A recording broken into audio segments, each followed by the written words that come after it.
नमस्कार मित्रों।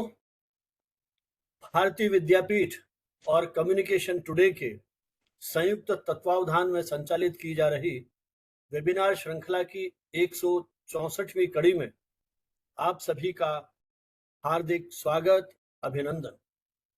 विश्व पर्यावरण दिवस की पूर्व संध्या पर आप सभी को पर्यावरण दिवस की शुभकामनाएं। कार्यक्रम को आगे बढ़ाने से पूर्व, जैसे कि हमारी परंपरा है, हम सरस्वती वंदना की प्रस्तुति के साथ इस कार्यक्रम को प्रारंभ करते हैं। मैं प्रियंका सिंह, जो भारतीय विद्यापीठ में school of journalism and mass communication में जर्नलिज्म सब्जेक्ट की असिस्टेंट प्रोफेसर के रूप में अध्यापन कार्य कर रही है। अध्यापन पे आने से पूर्व आप आरजे के रूप में भी काम करती रही हैं और आरजे प्रियंका के रूप में आपके शोज रेडियो से प्रसारित होते रहे हैं। वर्तमान में आप पॉडकास्टिंग पर पीएचडी कर रही हैं और माखनलाल चतुर्वेदी राष्ट्रीय पत्रकारिता संचार विश्वविद्यालय के नोएडा परिसर से आपने अपनी मास्टर्स की उपाधि प्राप्त की है। अनेक तरह के इवेंट्स के साथ आपका जुड़ाव रहा टीचिंग में आने से पहले, और एक शिक्षक के रूप में आप जो आपकी अकादमिक दायित्व हैं उनका निर्वहन कर रही हैं, और साथ ही भारतीय विद्यापीठ में जनसंपर्क अधिकारी के रूप में भी आप संबद्ध हैं। मैं आपसे अनुरोध करूंगा कि आप सरस्वती वंदना की प्रस्तुति के साथ आज के इस कार्यक्रम को शुरू करें। प्रियंका से। Thank you so much, sir. I, Priyanka, on behalf of Bharatiya Vidyapeeth Institute of Management Information Technology, Paschim Bihar, New Delhi, welcome you all in this 164th webinar of our media series. With pride, we announce that the Communication Today, which is our 28-year bilingual media quarterly journal, considered as the lighthouse of media professional, and Bharatiya Vidyapeeth come together, and we are here celebrating our 164th webinar. So today the topic of our webinar is telling the climate story, media role in environmental awareness. Today we gather to explore the critical role that media play in shaping our understanding of environmental issues and promoting sustainability through this webinar. Climate change is one of the most pressing challenges of our time, and effective storytelling is essential to raising awareness, inspiring action, and driving change. Compelling narratives and throughout provoking discussion, media and educate, engage, and empower audience to take action. So we are honored to have an esteemed panel of speakers joining us today. Shri Rajiv Tikau, sir, convener of Voice of Bharat Youth for Sustainability and producer of Sustainability Karma, will share this insight on promoting environmental awareness through media. Ms. Lana Gautam, ma'am, editor and host of Sustainability Karma podcast on Air New Delhi, and will discuss the power of storytelling in sustainability. And of course, Sri Kalyan Singh Kothari, sir, co-convener of Voice of Bharat Youth for Sustainability and Secretary of Lok Samvad Sansadan. So, आज के हम इस programme को start करने से पहले initially we remember माँ Saraswati, because उनको याद किए बिना हम आगे कैसे बढ़ सकते हैं। तो चलिए अपनी भारतीय संस्कृति को बढ़ावा देते हुए और माँ सरस्वती को याद करते हुए शुरू करते हैं इस वेबिनार।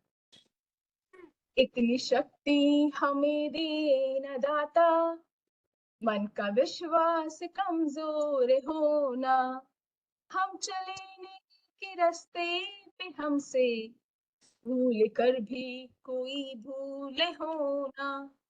इतनी शक्ति हमें दे न दाता, मन का विश्वास कमजोर होना, हम न सोचे हमें क्या मिला है, हम ये सोचे कि अब पर खुशियों के बाटे सभी को, सबका जीवन ये बन जाए मधुबन, अपनी करुणा का जल तू बहा दे, कर दे पावन हर एक मन का कोना, हम चले के रास्ते पे हमसे भूल कर भी कोई भूले हो, हम चले के रास्ते पे हमसे भूल कर भी कोई भूले हो।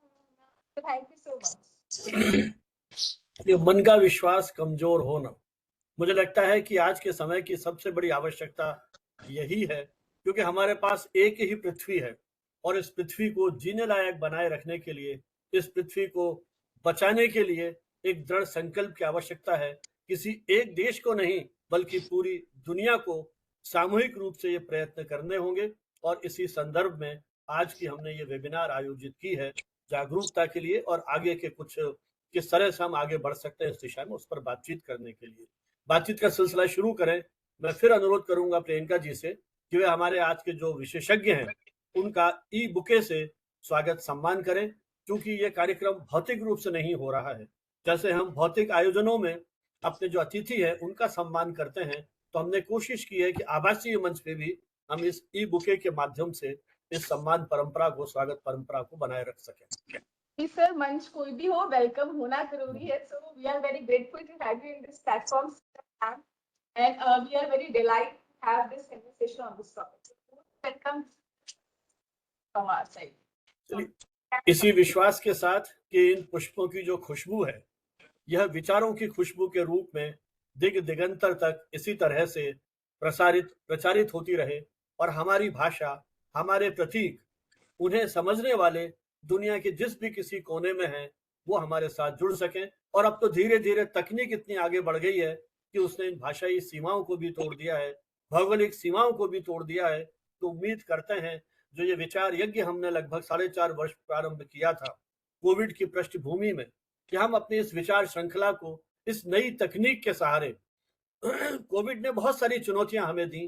कई घरों में, कई परिवारों में न जाने कितने अवसाद की स्थितियों को उन्हें झेलना पड़ा, पीड़ाएं झेलनी पड़ी, लेकिन ये एक नई तकनीक जो हमको मिली, इसके माध्यम से हमारी कोशिश रही कि हम हमारी जो विचार विनिमय की परंपरा है उसको आगे बढ़ाते रहें। कम्युनिकेशन टुडे पिछले लगभग 3 दशक से नियमित रूप से प्रकाशित हो रहा है। इस मंच को हमने माध्यम बनाया जहां प्रिंट माध्यम से, जर्नल के माध्यम से हमने कोशिश की कि देश भर के मीडिया कर्मियों, शोधार्थियों, उनको एक हम मंच दे पाएं, इसके माध्यम से जो कुछ उनके विचार हैं, शोध हैं, उसको हम प्रकाशित कर पाएं। हमने अब तक लगभग 13 विशेषांक मीडिया से जुड़े हुए विभिन्न विषयों पर केंद्रित प्रकाशित किए हैं और कोविड के दौरान ये एक यात्रा शुरू की जिसमें अब तक लगभग विभिन्न विषयों के, विभिन्न अनुशासनों के जो विशेषज्ञ हैं 450 से अधिक हमारे इस अभियान के साथ जुड़ चुके हैं। और ये सारे डेलिब्रेशन, सारे विचार विमर्श हमने अपने YouTube चैनल पर अपलोड किए हैं, ताकि अब चूंकि ऑनलाइन गतिविधियां शुरू हो गई हैं, सबके लिए संभव नहीं है कि निश्चित समय पर, निर्धारित दिन पर वो इसमें हमारे साथ जुड़ सकें। तो उनको ये स्वतंत्रता है, सुविधा है कि वो अपनी इच्छानुसार जब उनका मूड हो, जब उनके पास समय हो, वो इस वीडियो को सुने और कमेंट बॉक्स के माध्यम से इस विचार श्रृंखला को, हमारे इस विचार यज्ञ में अपनी आहुति दे करके इसे और आगे बढ़ाएं। आप सबसे अनुरोध कि इस YouTube चैनल को सब्सक्राइब करें, मित्रों के साथ साझा करें, ताकि ये जो हमारी यात्रा है निरंतर आगे बढ़ती रहे। भारतीय विद्यापीठ, IP यूनिवर्सिटी का एक प्रतिष्ठित कॉलेज दिल्ली में, जिन्होंने मीडिया कर्मियों की एक नई पीढ़ी को तैयार करने के लिए एक बेहतरीन आधारभूत संरचना यहाँ पर खड़ी की है। 100 वेबिनार हमने कम्युनिकेशन टुडे के मंच से प्रारंभ किए थे और जब मुझे मौका मिला भारतीय विद्यापीठ में लगभग 1 वर्ष पूर्व, 1.25 वर्ष पूर्व एक आयोजन में सम्मिलित होने का, तब वहां के निदेशक प्रोफेसर अहमद हुडा ने प्रस्ताव रखा कि क्यों नहीं हम दोनों संस्थाएं मिलकर के इस उपक्रम को आगे बढ़ाएं। तो हमारा एक समझौता होता है और उसके तहत हमने भारतीय विद्यापीठ के साथ कोलैबोरेट करके इस विचार अभियान को आगे बढ़ाया है। तो जैसा कि आप जानते हैं, कल का दिन अपने आप में महत्वपूर्ण दिन, क्योंकि कल बहुत सारे कार्यक्रम हैं, इसलिए हमने इसे पूर्व संध्या पर आयोजित किया, जिसका आज का जो हमारा विषय है, telling the climate story, media's role in environmental awareness.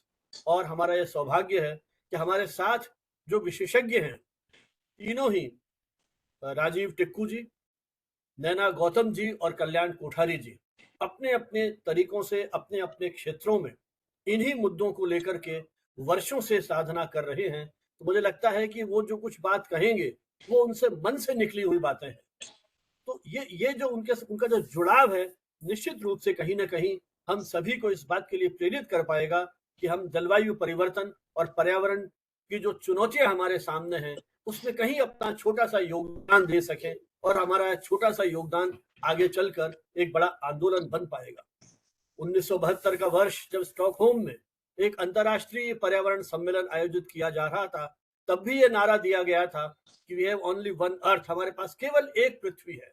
और उस वर्ष यूएनओ ने एक घोषणा की थी कि प्रतिवर्ष 5 जून को विश्व पर्यावरण दिवस मनाया जाएगा और उसी श्रृंखला में हर वर्ष कोई थीम निर्धारित करके आयोजन दुनिया भर में किए जाते हैं, क्योंकि आज पूरी दुनिया कहीं ना कहीं परेशान है। बड़ी गंभीर स्थिति है जलवायु परिवर्तन को लेकर के और पर्यावरण परिवर्तन को लेकर के।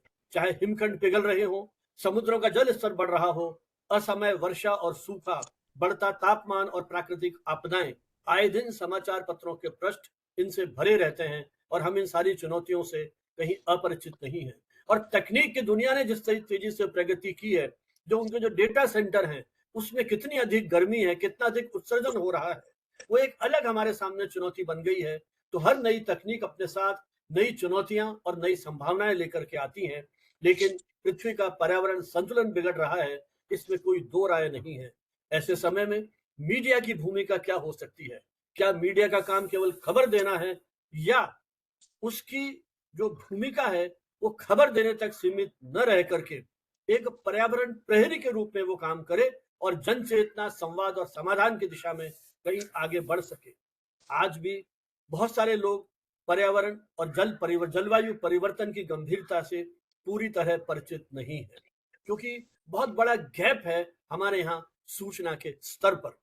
इसका एक बड़ा कारण मुझे लगता है यही है कि इस देश में इतना वैविध्य है, साक्षरता अभी तक 100% नहीं है। कल ही मैंने पढ़ा कि अभी भी देश में 80% लोग लगभग साक्षर हैं, और जो 80% में बहुत कम ऐसे होंगे जो भली भांति, साक्षर का मतलब अब केवल पढ़ना लिखना नहीं है, बल्कि तकनीकी दृष्टि से भी संबंधित होना है। तो ये जो सूचना की असमानता है, ये मुझे लगता है कि एक बहुत बड़ा कारण है। जो हमारे आदिवासी इलाके हैं, पिछड़े वर्ग हैं, वहां पर पर्यावरण संबंधी जो नवीनतम शोध और जानकारियां हैं वो नहीं पहुंच पाती हैं।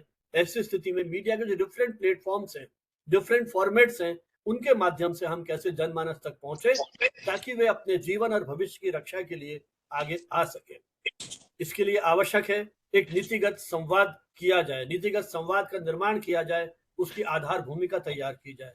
जो स्थानीय आवाजें हैं उनको कहीं हम मंच दे सकें, कम्युनिटी रेडियो या दूसरे जो ऑल्टरनेटिव्स हैं उनके माध्यम से हम उनके साथ कहीं संवाद स्थापित कर सकें, पॉजिटिव मॉडल्स तैयार कर सकें और उसके माध्यम से कहीं उन्हें सॉल्यूशन बेस्ड समाधान की ओर उनको हम ले जाने की कोशिश करें। और जो हमारा ट्रेडिशनल या पारंपरिक मीडिया है, रेडियो, टीवी, समाचार पत्र, उसके साथ साथ जब डिजिटल मीडिया आ गया है उसका कैसे हम प्रभावी उपयोग कर सकते हैं, ताकि खतरे बहुत हैं, चुनौतियां बहुत हैं, इसमें कोई दो राय नहीं।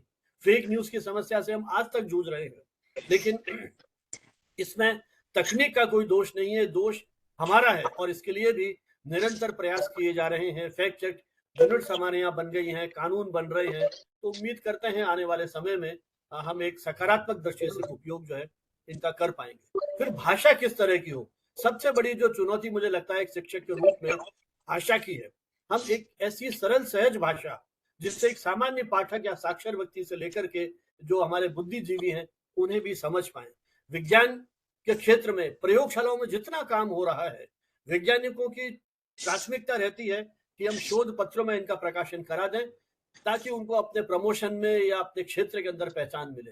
और मीडिया की जो जिम्मेदारी है वो ये है कि उसे आम भाषा में आम आदमी तक पहुंचाए। तो कैसे हम उस ज्ञान को प्रयोगशालाओं से निकालकर धरातल पर लेकर के आए, ये हमारे सामने एक बहुत बड़ी चुनौती है।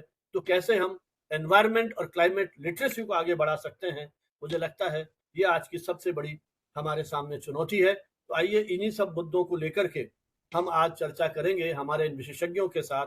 और सबसे पहले मैं आमंत्रित करूंगा आदरणीय श्री कल्याण सिंह जी कोठारी। जब भी कभी कोठारी जी हमारे आयोजनों में जुड़ते हैं, मेरा बहुत लंबा इनके साथ संवाद सहयोग रहा है। करीब 1 दशक तक मैंने अपने डिपार्टमेंट के साथ कोठारी जी ने हमें भरपूर सहयोग दिया है और काम किया है।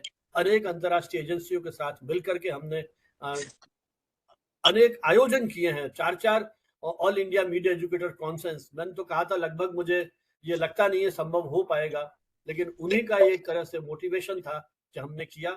और देश भर के कितने विश्वविद्यालयों के शिक्षक वहां जमा हुए, और मुझे सार्वजनिक रूप से ये कहने में संकोच नहीं है कि जिस तरह से आयोजन हुए उससे मीडिया शिक्षकों की अपनी एक टीम बनी है। और आज देश भर में जिस तरह से संगठित होकर के ये लोग काम कर रहे हैं, वो उसका जो एक तरह से जो उसकी जड़ें हैं वो इन्हीं कॉन्फ्रेंसेस में जो है वहां से शुरू हुई हैं, और आज भी अनेक मंचों पर उन कॉन्फ्रेंसेस को याद किया जाता है। कोठारी जी का अपना एक एनजीओ है, लोक संवाद संस्थान। ये बेसिकली एडवोकेसी ग्रुप है, जिसके माध्यम से उन्होंने बाल अधिकारों से लेकर के पर्यावरण और जो लोकधर्मी पत्रकारिता है, विकास पत्रकारिता है, उसको एक तरह से उन्होंने आगे बढ़ाने की कोशिश की है। और यूनिसेफ, यूनेस्को जैसे संस्थानों के साथ आप जुड़े रहे। राजस्थान का मानक एक अखबार है, पत्रिका है राजस्थानी की, और उनका जलते दीप एक दैनिक अखबार है। इस समूह ने एक पुरस्कार शुरू कर रखा है, मानक पुरस्कार, जो खोजपूर्ण पत्रकारिता के लिए दिया जाता है। कोठारी जी को वो पुरस्कार मिल चुका है और प्रदेश के तत्कालीन मुख्यमंत्री श्री अशोक गहलोत ने उन्हें ये पुरस्कार दिया था। 1971 की वॉर में जो भारत पाकिस्तान की लड़ाई हुई थी, उसमें भी आपको सीमांत क्षेत्रों में जाकर के कवरेज करने का एक अवसर मिला है। अंग्रेजी साहित्य में आपने ग्रेजुएशन किया और एलएलबी की उपाधि भी आपने प्राप्त की है, और अनेक संस्थानों के साथ आपका one world South Asia, UNICEF, Institute of Development Studies, Priya participatory research in Asia, और centre for community economics and development consultants society, सेडक, और Rajasthan knowledge corporation limited, RKCL आदि के साथ आप मीडिया एडवाइजर के साथ साथ अनेक कैपेसिटीज में आप जुड़े रहे। तो एक तरह से कोठारी जी अपने कर्तव्यों के माध्यम से, अपनी गतिविधियों के माध्यम से एक लोकतांत्रिक संवाद, सामाजिक न्याय और सामुदायिक जागरूकता के क्षेत्र में पूरी प्रतिबद्धता के साथ काम कर रहे हैं। और मैं तो हमेशा यही कहता हूं कि इस पूरे ग्रुप का सबसे युवा सहभागी और कोई वो है तो हमारे कोठारी जी हैं, जो आज 82 वर्ष की अवस्था में भी, मुझे लगता है, ये 24 घंटे चिंतन करते रहते हैं कि हम क्या नया कुछ कर पाए। ये जो उनकी एक विशेषता है, मुझे लगता है कि हम सभी के लिए एक प्रेरणा का आधार बन सकती है कि हम खाली नहीं बैठे। और यही शायद इनकी जिजीविषा, ये जो जुनून है, वही इनकी जिजीविषा है। बाकी उम्र के इस दौर में, उम्र तो हालांकि एक आंकड़ा है, इसलिए उसका कोई फर्क नहीं है। बार बार कहकर के मुझे लगता है कि शायद कहीं हम उन्हें भविष्य के लिए चिंतित कर रहे हैं, लेकिन नहीं, वो लगातार जिस तरह से संकल्पबद्ध हैं, प्रतिबद्ध हैं। और आज आपने इसी अभियान की शुरुआत के लिए राजस्थान के मुख्यमंत्री माननीय भजन लाल जी शर्मा के निवास पर जाकर उस पोस्टर का भी लोकार्पण किया है। तो आप देखिए किस तरह से आप प्रतिबद्धता के साथ काम कर रहे हैं। तो मैं श्रद्धेय कोठारी जी से अनुरोध करूंगा कि आज के इस मौके पर, ये जो आज का विषय है हमारा, इसके बारे में जो कुछ आपका अनुभव और विचार है, ये जो अभियान शुरू करने जा रहे हैं, कुछ इसके बारे में अपने विचार साझा करें। कोठारी जी। धन्यवाद भानुवत साहब, आपने बहुत ज़्यादा कह दिया मेरे लिए, बहुत बहुत धन्यवाद। मैं प्रोफेसर राजीव टिक्कू और नैना जी का स्वागत करता हूं, और इस अभियान में हम लोगों को जोड़ने के जो आपने पहल करी है उसके लिए भी मैं धन्यवाद देता हूं। मैं आपको ये जानकर खुशी होगी कि आज हमने जयपुर में 4 जून 2025 को राजस्थान के मुख्यमंत्री भजनलाल जी शर्मा से भारत के सतत विकास एवं पर्यावरण संरक्षण के लिए राष्ट्रव्यापी अभियान की शुरुआत की है। इस अवसर पर विश्व पर्यावरण दिवस के उपलक्ष्य में मुख्यमंत्री ने एक पोस्टर भी जारी किया है। यह पोस्टर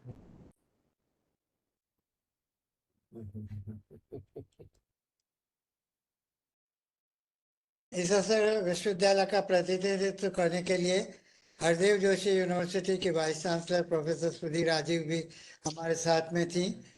और इस अभियान में अब तक हम लोग करीब 15 से 20 विश्वविद्यालयों को वाइस चांसलर के लेवल पर जोड़ सके हैं, ताकि हमारा जो ये अभियान है वो करोड़ों लोगों तक पहुंच सके। इस अभियान के बारे में विस्तार से सस्टेनेबिलिटी कर्मा के संस्थापक श्री राजीव टिक्कू जी और संपादक एवं पॉडकास्टर नैना गौतम जी इस सेमिनार में आगे बताएंगी। मैं उनका भी स्वागत करता हूं। ये अभियान पूरे वर्ष चलेगा, जिसमें हम हमारा जो टारगेट है वो 1 करोड़ युवाओं और छात्रों को जोड़ने का है, और इसके पर्यावरण और सतत विकास के बारे में जागरूक करेंगे और संवेदनशील बनाएंगे। इसमें इस अभियान में जो है साझेदारी के रूप में विशेषता ये होगी कि भारत के विश्वविद्यालय और कॉलेज में ज्ञान साझाकरण कार्यक्रम आयोजित किए जाएंगे। ये कार्यक्रम विश्वविद्यालय परिसरों में होंगे, जहां बाहरी विशेषज्ञ भी शामिल होंगे और इन आयोजनों में छात्रों के कार्यों को प्रदर्शित किया जाएगा और उन्हें सम्मानित भी किया जाएगा। इस अभियान की विस्तृत जानकारी हम सोशल मीडिया के विभिन्न प्लेटफॉर्म और वेबसाइट पर भी उपलब्ध कराएंगे ताकि हम अपने लक्ष्यों को प्राप्त कर सकें। मैं आपको ये जानकर खुशी होगी कि हमने प्रोफेसर संजीव मानव साहब के निर्देशन में 4 all India media educators conference करी, जिसमें पूरे देश से करीब 300 से 400 मीडिया शिक्षकों ने भाग लिया और ये अभूतपूर्व आयोजन था।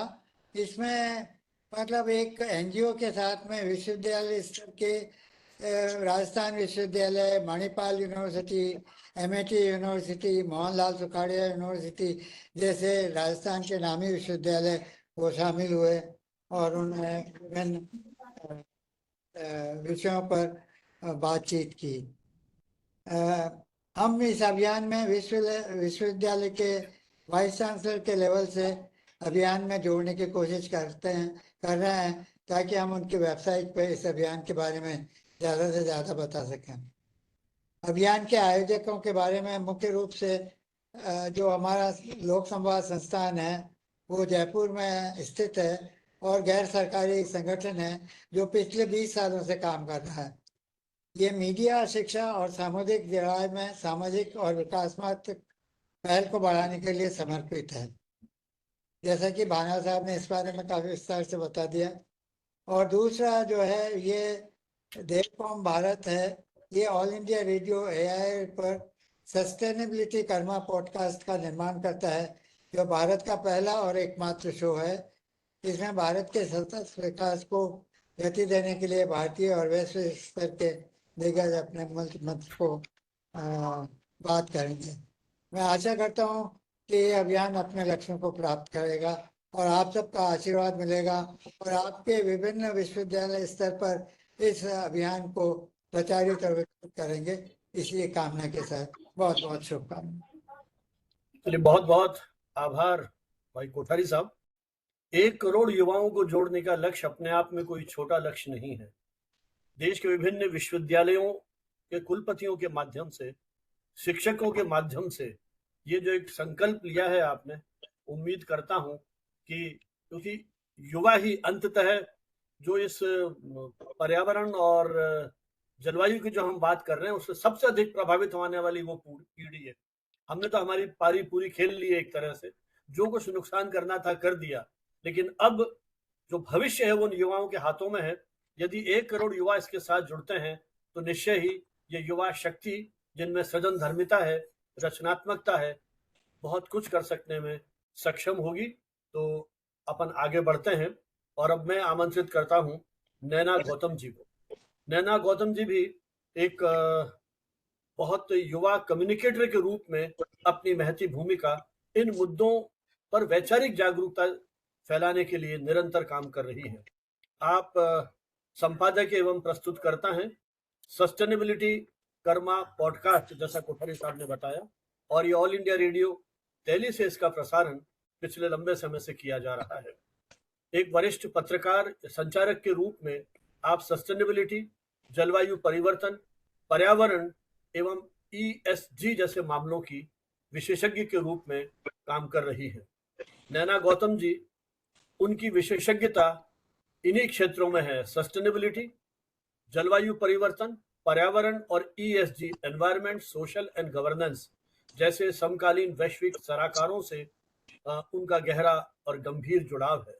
वर्तमान में वे ऑल इंडिया रेडियो पर प्रसारित हो रहे सस्टेनेबिलिटी कर्मा पॉडकास्ट की संपादक हैं, उसकी प्रोड्यूसर हैं, जो युवाओं, नीति निर्माताओं और समाज को सतत विकास की दिशा में संवाद के लिए निरंतर प्रेरित करने के लिए कटिबद्ध है।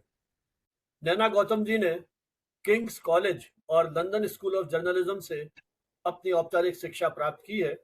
उन्हें AFP, गूगल न्यूज इनिशिएटिव और रॉयटर्स जैसे प्रतिष्ठित अंतर्राष्ट्रीय संस्थानों से मीडिया कोर्सेज और उनकी जो वर्कशॉप्स हैं उसमें भी सहभागिता करने का अवसर मिला है। तो एक तरह से मीडिया का एक अंतर्राष्ट्रीय एक्सपोजर उनको हुआ है। उन्होंने भारत सहित दुनिया विभिन्न देशों के जो मीडिया का स्थिति है, परिस्थितियां हैं, उनको बहुत गहराई से देखा और समझा है, और अनेक वैश्विक फेलोशिप, ग्लोबल फेलोशिप से भी उन्हें सम्मानित किया गया है और इस क्षेत्र में उन्होंने विशेष रिसर्च वगैरह की है। आउटलुक ग्रुप के साथ आपका लंबा समय तक जुड़ाव रहा और सस्टेनेबिलिटी वर्टिकल, ये इसका उन्होंने एक तरह से उस आउटलुक ग्रुप में रहते हुए आउटलुक प्लेनेट, उसका आपने नेतृत्व किया। आउटलुक और आउटलुक बिजनेस जैसी पत्रिकाओं में आपने बहुत सारे आर्टिकल्स और कवर स्टोरीज लिखी हैं जो मुख्य रूप से पर्यावरण, जलवायु नीति, स्वच्छता, लैंगिक समानता, जेंडर इक्वलिटी और ESG से जुड़ी हुई थी। उन्होंने कुछ विशेषांक भी प्रकाशित किए, जिसमें UNFPA के लिए किशोरियों पर केंद्रित एक विकास थीम पर विशेषांक है और ESG सर्वेक्षण विशेषांक है। इसी तरह से आपने एक pathway from hygiene to wellness शीर्षक वाली एक कॉफी टेबल बुक, इसका भी निर्माण किया, जिसका उद्घाटन भारत के G20 शाखा के शेरपा अभिताभ कांत ने किया था। सस्टेनेबिलिटी कर्मा पॉडकास्ट में नैना गौतम जी की भूमिका केवल एक प्रस्तुतकर्ता की नहीं है, बल्कि एक परिवर्तनकारी संवाद की सूत्रधार भी वो हैं, जो पॉडकास्ट के माध्यम से ऐसे मुद्दों को आवाज दे रही हैं जो अक्सर मुख्य धारा के मीडिया में उपेक्षित रह जाते हैं।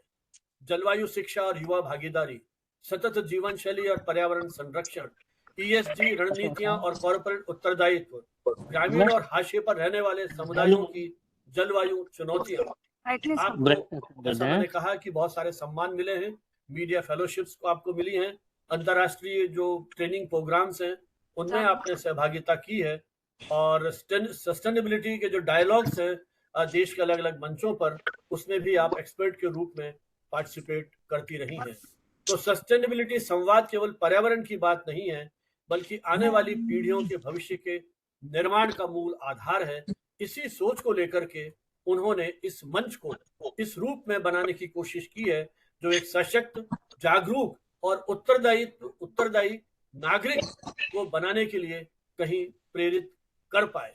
तो एक तरह से आप ज्ञान, सरोकार और संवेदना, इन तीनों की पारस्परिक सहभागिता के आधार पर अपना ये जो अभियान है क्लाइमेट चेंज और एनवायरनमेंट के प्रिजर्वेशन का, इस दिशा में आप काम कर रही हैं। और ये जो हमारा आयोजन है, वैसे तो मूल रूप से भारतीय विद्यापीठ और कम्युनिकेशन टुडे का, लेकिन इस बार हमारे आयोजन में voices of Bharat, youth for sustainability, इसकी भी एक तरह से सहभागिता है। और यही कारण है कि राजीव टुक्कू जी और नैना गौतम जी जैसे एक्सपर्ट्स हमारे इस अभियान के साथ जुड़े हैं। मैं नैना जी से अनुरोध करूंगा कि आपका जो इतना व्यापक विस्तृत अनुभव इस क्षेत्र में है वो हमारे साथ साझा करें। नैना जी।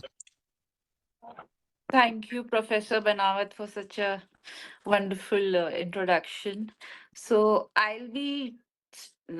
have some issues with my PPT. I can't share it, so I'll be just. So the issue of climate change is not new. It has been Naina ji, there वो for. राइट्स दे देंगे आपको PPT शेयर करने के। प्रियंका जी, हाँ ma'am, पर वो मेरे लैपटॉप में चल नहीं रहा है, so I can't really. तो आप WhatsApp कर सकते हैं क्या PPT अपनी? ये चला देंगे इधर से। All right, I'll just do that. तब तक राजीव जी बोल। जब तक नैना जी ये करेंगी तो बानोद सर, इफ यू परमिट, मैं थोड़ा सा 2 शब्द बोलना चाहूंगा जी। तो हम इसको 2 पार्ट्स में मतलब डिवाइड पूरा करेंगे। व्याख्यान दे रहे हैं आप या थोड़ा सा ही बोलेंगे? अभी मैं पूरा परिचय थोड़ा कब सा दूं आपका? बिल्कुल थोड़ा सा बोलूंगा, थोड़ा सा बोलूंगा मैं। तो थोड़े से मैं इतना है कि एक ही है कि 2 पार्ट्स में करेंगे। वाले Naina ji will give context of the work we are proposing to do, कि सस्टेनेबिलिटी और मीडिया के इंटरेक्शन के बारे में, इंटरसेक्शनलिटी के बारे में वो थोड़ा सा अपना प्रेजेंटेशन करेंगी। और मैं आगे चल के जो हमारा वॉइसेस ऑफ भारत है उसके बारे में डिटेल में बताऊंगा, हम क्या प्लान कर रहे हैं, कैसे कर रहे हैं। और उससे पहले मैं ये बताना चाहूंगा कि इसकी इंस्पिरेशन कोठारी साहब है। कोठारी साहब के साथ मैं काफी सालों से जुड़ा हूं, और कोठारी साहब के बारे में एक मजरू सुल्तानपुरी का शेर बड़ा अप्रोप्रिएट है। If you permit, I will read it out. मैं अकेला ही चला था जानिबे मंजिल, मगर लोग साथ आते गए और कारवां बनता गया। तो कोठारी साहब कोई भी काम करने को डिसाइड कर देते हैं और लोग जुड़ते रहते हैं, और इसी से इंस्पायर होके हमने भी ये शुरू कर दिया। कोठारी साहब से बात हुआ कि कोठारी साहब ऐसा करना चाहिए, क्या करें कैसे करें, बोला करते हैं ना। तो मैंने बोला लोग कहाँ से आएंगे, पार्टनर्स कहाँ से आएंगे, ही सेड देख के क्या होता है, हमने इतनी कॉन्फ्रेंसेस किए, इतने अभियान चलाए हैं, तो सब आके चल लेते हैं, किसी को बस शुरुआत करने की जरूरत होती है। तो इसी विश्वास के साथ हमने ये शुरू किया है वॉइसेस ऑफ भारत, यूथ पर सस्टेनेबिलिटी वाला एक इनिशिएटिव, जो एक लार्ज मूवमेंट होपफुली बनेगा। बानावत सर जैसे दिग्गज लोग हमारे साथ जुड़े हुए हैं, और भी कुछ वाइस चांसलर्स भी है। तो we hope that this is going to be a game changer and a sustainable initiative in the longer run. While it will be feeding it in the first place, but finally ये इसका एक project exit वाला भी mode है, और अभी ऐसा कोई प्रोजेक्ट है नहीं कि ये किसी ने फंडिंग किया हो। ये अभी हम अपने साथ मिलकर ही एक साथ कर रहे हैं, तो होपफुली काम आगे बढ़ता रहेगा। आज सीएम साहब ने इनॉग्रेट किया, तो उससे हमें काफी इंकरेजमेंट मिली है, और भी जगहों से इनॉग्रेट करने की हमारे पास थोड़ी सी कमिटमेंट्स है। So we expect that it will be participatory. Other states will also join us and will be able to take it forward in a big way. So that is the crux of it. और बानावत sir से बार बार हम advice के लिए जुड़ते रहते हैं कि इसको कैसे करें, क्या किया जाए। ये जो 4 बड़ी कॉन्फ्रेंसेस मीडिया एजुकेटर्स की इन लोगों ने की है, बानावत सर ने, कोठारी साहब ने की है, तो उससे ये हमें प्रेरणा मिली है कि एजुकेशन सेक्टर में काफी लोग हैं जो ऐसे काम करना चाहते हैं, बस कोई शुरुआत करे तो सब लोग साथ चल देते हैं और सपोर्ट कर लेते हैं, which is generally a very great inspiration for all of us to move together. So ये 2 शब्द में बोलना चाह रहा था कि कोठारी साहब की वजह से हम आगे शुरू कर रहे हैं। इसमें कोई दो राय नहीं है। जी नैना जी, आपने वो पीपीटी सर वो जा नहीं रही है, मैं ट्रैवल कर रही हूँ, सो आई जस्ट हैव लिमिटेशंस। चलिए द कोई बात इंटरनेट नहीं, इज फिर नॉट आप टू अपना, गुड, कोई बात नहीं, तो आप अपना फिर सो वक्तव्य आई बिना जस्ट, पीपीटी दे दीजिए। जी जी ठीक है ठीक है। जी। So the climate change is not a new issue. आपकी आवाज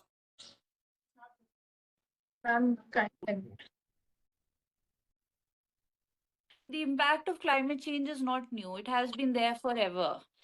In 1962, there was a book released by on Silent Spring by Rachel Carson, which discussed about the impact and practices adopted by chemical companies, and that is not just the start of it. Then we kept on having conferences, like Kyoto came up and everything came up, and then the Millennium Development Goals came up, and then the now we have the SDGs, which has a deadline of 2030. So what I'm going to talk about is how do you propose a story to your editor which he can take it forward, because at times the editor is not really interested, because if you just say this is being impacted and everything, the impact industry stories take the lead and not climate change, because it is something that is not gaining traction. So we need to de-jargonize the sustainable development and climate change. I'll share some interesting facts. So for Naina ji, example, आपका video नहीं चल रहा है आपका। हाँ sir, मेरा video नहीं चल रहा है, क्योंकि मेरा रिकॉर्डिंग नेट, हो रही है, वीडियो ऑन कर सके, दिक्कत नहीं हो तो अच्छा रहेगा। सर मैं कर देती बट वो चल नहीं रहा है अच्छा इस समय। ठीक है फिर, ठीक है। So, sir, if you, for example, a 5-minute shower is equal to about 100 liters of water, and a full bath is equal to approximately 200 liters of water. And these are facts that we don't realize in our everyday life. But we are talking about SDG 6. So we are de-jargonizing it. Clean water and sanitation is about SDG 6. And when you turn on a light bulb, only 10% of the electricity is turned into light. The other 90% is wasted as heat. So sometimes we just leave our fridge open by mistake, or we just don't care. But every time you do that, up to 30% of the cold air can escape. And that is SDG 7. So we'll talk about how do you talk, propose a story on climate change, which the editor will take, because it's a fight to propose a story, and then the editor has to publish it. So, so for example, there is this story that climate change and solar power, and I had done this for I proposed this from a different angle. So when you take solar power, you are not just taking solar power, you are working on climate change, you're working on. Am I audible? Yes. Yes, we can hear you.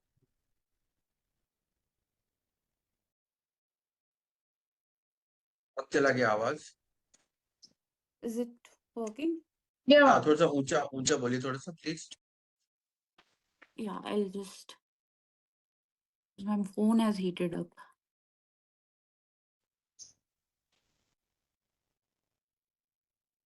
So let's take the story of a village. Am I audible now? हाँ जी, हाँ. Yeah. Let's take the story of a village transformed by solar energy and explore it through different sustainable development goals. So, for example, if you take a solar power, then you are bringing sustainable power to the village. A rural village in India, let us consider that aims to access solar energy, replacing kerosene lamps with solar powered lights. The village previously relied on kerosene lamps and diesel generators, which were expensive and unreliable. And then let's say consider a non-profit partnered with engineers to install solar panels and battery storage for consistent power. Electricity access became more affordable, because that's a very important point, affordability. We just can't transition, we need to have just transition. Then you reduce the financial burden on families. And then reliance on solar energy eliminated frequent power outages and dependency on fossil fuels. And now, if you look around, every company has an ESG policy, and you attract investors to if you are working green. And with the solar story, we also can incorporate SDG 3, which is about good health and well being, which reduces health hazards from pollution. Kerosene lamps emit toxic fumes, leading to respiratory diseases and eye problems. If you consider Delhi or any other state, the problem of pollution is very large. And then women and children who spend more time out indoors suffer the most from indoor pollution. So you also talking about gender equality here, and it improves the indoor air quality. Fire risk also decreases. And then we talk about education. So India is doing quite well on education, but if you incorporate this, because if you go in the last mile, then there will be no electricity. But if the sun is shining, and India is well blessed with sun, so previously children struggled to study after sunset due to poor lighting, and teachers reported increased engagement and enthusiasm in learning among students. And then we also can take SDG 8, which is about decent work and economic growth, which empowers small businesses and livelihoods. They can extend their working hours with access to electricity. Shopkeeper, tailors, and farmers benefit from power tools and refrigeration. New employment opportunities are there when you take this into consideration. And India is much focused on just transition. So you just can't close a fossil fuel company overnight. You need to have just transition, and for that we need to put the story in some context that can lead to, and also focus on companies that are working on that. So if you can make your climate story a industry story by taking the people who are working in this sphere, and lot of startups are working on biofuels and bioplastics and everything. And finally there is SDG 13, which is fighting climate change with renewable energy. So in a way, it also is helping the country in meeting the SDG goals. Whereas we are also, it's a double win. So the country is also progressing, and then you also applauded at global platforms. So that is how you should propose a story. And for students who have joined us. We really need to de-jargonize sustainable development. We just can't go with those very heavy words like carbon credits and everything. And when students are doing, or students who will take up later in their life, start working on sustainability, there are a lot of resources available. A lot of people tell me that, you know, this is not available or that is not available, but there's a lot of things available. We have, UN is one of, you know, power bank um, of data. Then there are Indian specific reports by the Niti Aayog and Ministry of Statistics and Program Implementation. And of course, MOEFC keeps on coming with the report. We also submit these reports to the global agencies. And you also, and internationally, we also have COSERA, which is founded by Stanford professors, and they have courses being developed by 17 universities working to create an initiative to educate learners about SDGs and how they can contribute to achieving them. We have TerraDo, and we have SDG Academy, an initiative of the Sustainable Development Solutions Network, which is working very hard on the you know, accelerating the climate action. So there are a lot of resources. You need to do deep research. You need to put things into context and make them contemporary and get the industry in, and then only we can move forward and work and get our stories published. Because just a story on climate change or earth air quality is getting impacted would not be taken up by the editor. And now I would like to end up with the quote by Kofi Annan. Our biggest challenge in this new century is to take an idea that seems abstract, sustainable development, and turn it into reality for all the world's people. So that is how it should be, and that's how we should propose to our editor or make this a mainstream issue. Thank you. जी बहुत बहुत आभार नैना जी। मुझे लगता है कि media के विद्यार्थियों के लिए, प्रोफेशनल्स के लिए जो आपने टिप्स दिए हैं कि किस प्रकार से वो स्टोरी को डेवलप कर सकते हैं, बहुत सारे एरियाज को आपने चर्चा की जो हमारे जीवन को सीधे प्रभावित कर रहे हैं, और किस तरह के सोर्सेज हो सकते हैं कोट करने के लिए। मंत्रालय है, नीति आयोग है, जो हमारे इस तरह के और जो एजेंसीज हैं जो इस क्षेत्र में काम कर रही हैं, रिसर्च कर रही हैं, वो किस तरह से इस क्षेत्र में काम कर सकते हैं और उस रिपोर्ट को और अधिक प्रभावी बना सकते हैं। तो मुझे लगता है कि जो क्षेत्र में काम कर रहे हैं उनके लिए ये एक महत्वपूर्ण सूत्र हो सकते हैं, ऐसे बिंदु हो सकते हैं जिसको लेकर के वो आगे बढ़ सकते हैं। आइए अब हम सुनते हैं आदरणीय राजीव टिक्कू जी को, जो एक संवेदनशील पत्रकार हैं, संपादक हैं और सतत विकास के पैरोकार भी हैं। जहां आज मुख्य धारा की पत्रकारिता राजनीति, क्रिकेट और अपराध जैसे मुद्दों में डूबी हुई है, उस समय कैसे हम जो ऐसे मुद्दे हैं जो हमारे जीवन को सीधा प्रभावित करते हैं, उनको लेके किस तरह से हम एक जागरूकता पैदा करें। इस क्षेत्र में आप वर्षों से निरंतर सक्रिय हैं। एक विकास पत्रकार, लेखक और संपादक के रूप में आपने व्यावसायिक पत्रकारिता के क्षेत्र में सतत विकास या सस्टेनेबिलिटी पर एक प्रभावी राइटिंग या लेखन की शुरुआत की है, और इस क्षेत्र में एक तरह से आप पायनियर वर्क आपने किया है। उन्होंने पत्रकारिता को सामाजिक परिवर्तन और नीति संवाद का संगम करते हुए, उन दोनों को साथ मिलाते हुए सतत विकास के विमर्श को मीडिया की मुख्य धारा में लाने का एक महत्वपूर्ण दायित्व का निर्वहन किया है। राजीव टिक्कू जी देश के और विदेशों में अंतर्राष्ट्रीय स्तर पर अनेक प्रतिष्ठित मीडिया संस्थानों के साथ अपनी एक लंबी पारी खेल चुके हैं। आप आउटलुक समूह में कंसल्टिंग एडिटर सस्टेनेबिलिटी के रूप में आपने काम किया, deputy editor the financial express, Asia editor United Nations millennium campaign, editor in chief one world South Asia और कॉपी एडिटर इंडिया टुडे। देखिए आप कितने महत्वपूर्ण जो मीडिया हाउसेज हैं उनमें आपने महत्वपूर्ण भूमिका का एक तरह से निर्वाह किया है। आपने प्रकाशन और संपादन के क्षेत्र में भी महत्वपूर्ण योगदान दिया है। आपने 10 पुस्तकें लिखी हैं और साथ ही केस स्टडीज आपने बहुत सारी तैयार की हैं, तो शोध अनुसंधान के क्षेत्र में भी आपका महत्वपूर्ण योगदान रहा है और उनका आपने संपादन किया है। फॉरेस्ट लेंटनर्स जो भारत के जनजातीय समुदायों की सशक्त कहानियां प्रस्तुत करती हैं और उसे पेंगुइन रैंडम हाउस ने प्रकाशित किया है, जो एक अंतर्राष्ट्रीय प्रकाशन है। उनके संपादन में प्रकाशित अन्य कार्यों में सामाजिक विकास, पर्यावरणीय न्याय, शिक्षा और महिला सशक्तिकरण जैसे विषय और पर केंद्रित है और उन पर आपने गहन अध्ययन किया है।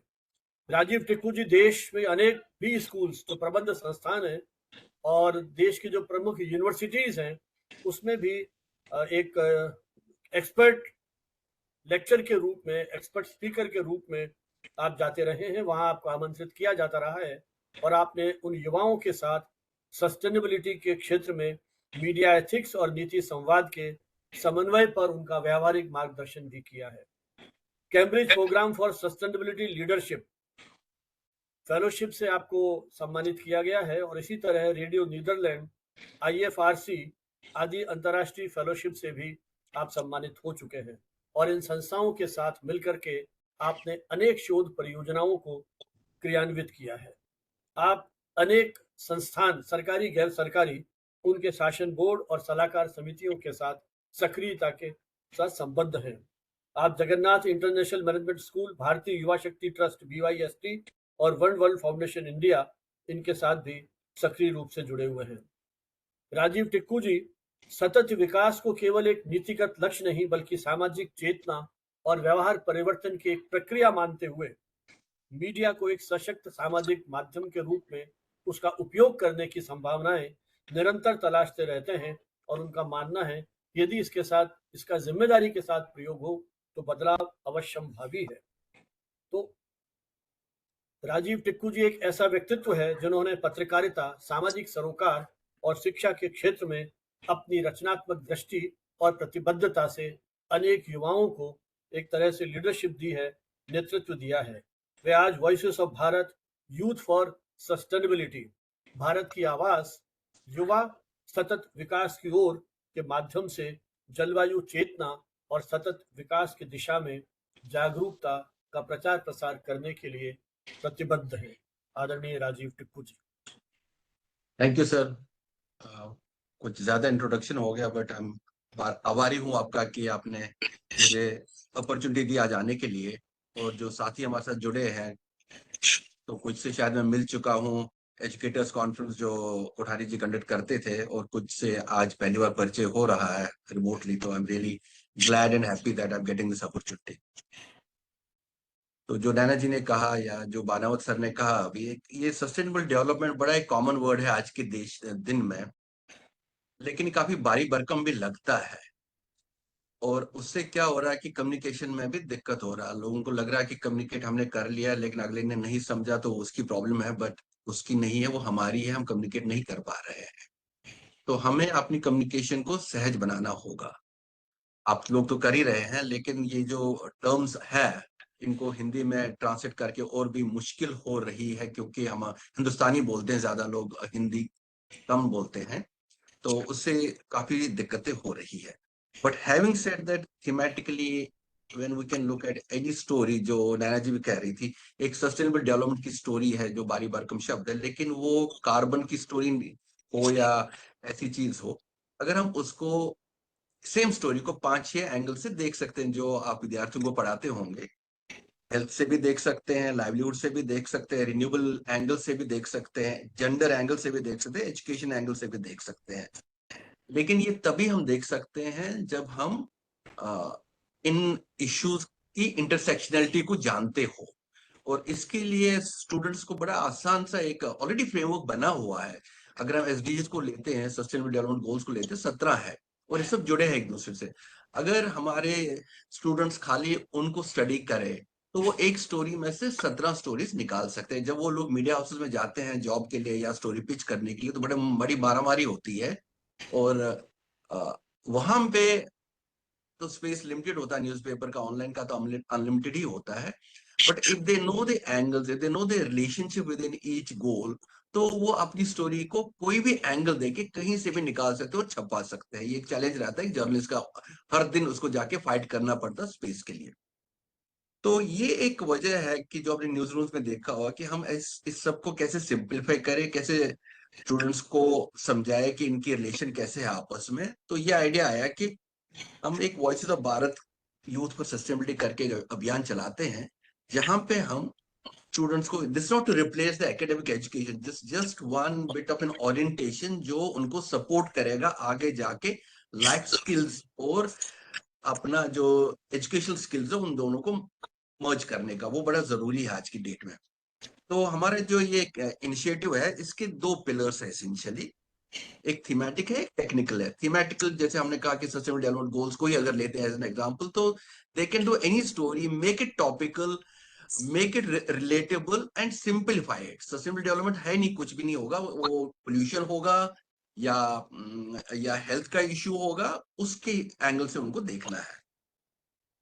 तो हमारे दो वर्टिकल होते हैं। थीमेटिकली हम ये सब एक्सप्लेन करेंगे ब्रॉडली, और technically obviously in terms of whether podcasting, और जो आप लोग पढ़ाते हैं ऑलरेडी अच्छे से पढ़ाते हैं, बड़े बढ़िया से पढ़ाते हैं, सोशल मीडिया हो या डिजिटल स्टोरीज हो या वीडियोस हो, तो will just help them get the frameworks right and make it more topical, more relatable, and also add the latest politically correct language to it. So ये हमारा एक मकसद रहा है। और ये मकसद इतना ही नहीं है कि हम स्टूडेंट्स को ये बताएं कि ये कर सकते हो, इसके बाद हम आगे चल के उनको ये भी बताएंगे कि जॉब्स के साथ कैसे रिलेट करेगा। तो इसको हम दो पिलर्स में देखेंगे। तो पहले इनिशिएटिव में हम इनको क्या करेंगे, हम एंट्रीज मंगाएंगे स्टूडेंट से जो ऑलरेडी उस डिजिटल मीडिया में तो सब बच्चे काम कर ही रहे हैं, हमसे बेटर कर रहे होंगे प्रोबेबली। तो हम उनकी एंट्रीज मंगाएंगे एनवायरनमेंट को लेके, क्लाइमेट चेंज को लेके, सस्टेनेबिलिटी को लेके, and then will try to assess. Secondly will also give the awards to the best applicants. एक सेकेंड पिलर होगा, हम इंटर्नशिप ऑफर करेंगे 6 महीने का, जो हम 3 मंथ्स में भी ब्रेक कर सकते हैं। तो इंटर्नशिप ऑफर करेंगे which will be online and remote generally, but उसमें हम 3 इवेंट्स एटलीस्ट करेंगे। पहला वाला इवेंट होगा जब उनकी ओरिएंटेशन करेंगे, फिजिकल होगा, और दूसरा एक मिड टर्म का होगा जो रिफ्रेशर होगा, देखेंगे उन लोगों ने काम क्या किया हुआ, उसमें क्या कोर्स करेक्शन की जरूरत है। और तीसरा होगा where they bring together, funnel together all their work, which you will try to see that they're delivered during that period. और उसमें से हम जो बेस्ट बच्चे होंगे, जो बेस्ट एंट्रीज होंगी, स्टूडेंट्स होंगे, उनको हम बानावत जी इंडस्ट्री के साथ जोड़ेंगे for live projects, paid projects.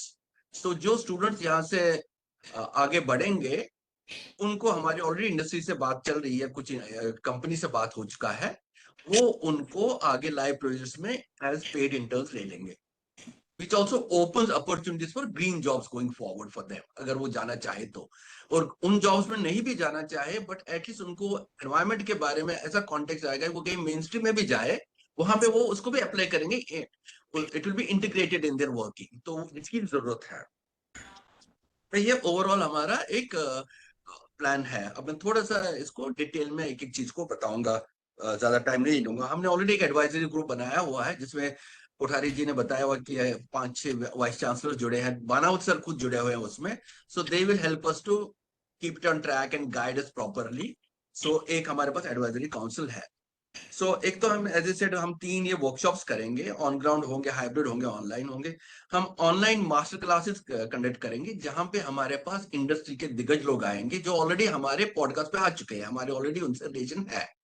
तो हम उनको लेके आएंगे ताकि वो सिंपलीफाई करे चीजें, लोगों के लिए प्रैक्टिकली बताएं कैसे चलता है। जैसे काफी लोग प्लास्टिक पे काम कर रहे हैं, काफी इंडस्ट्री स्टार्टअप्स कर रहे हैं, बड़ी इंडस्ट्रीज कर रही है, पैकेजिंग पे कर रही है। So they will be able to simplify those things for that.